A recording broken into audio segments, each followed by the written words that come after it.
Hi everyone! So for this intro to algebra variables, please remember that in grade 7, I'm just trying to sort of introduce you to this idea that a letter can stand in or represent a number. So this is what a lot of this practice is, especially this first exercise in grade 4 G3.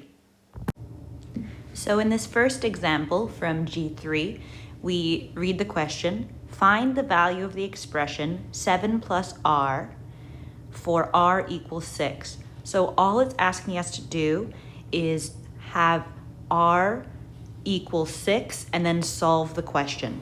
So if it's 7 plus r, and we know that r equals 6, we simply have 7 plus 6, which is obviously 13.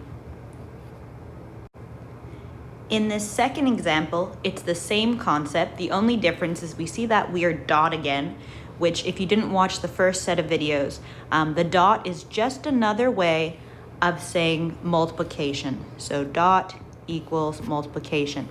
So here we have 5 dot or times n, and for this n equals 4. So 5 times 4 equals 20. Simple as that. Good luck.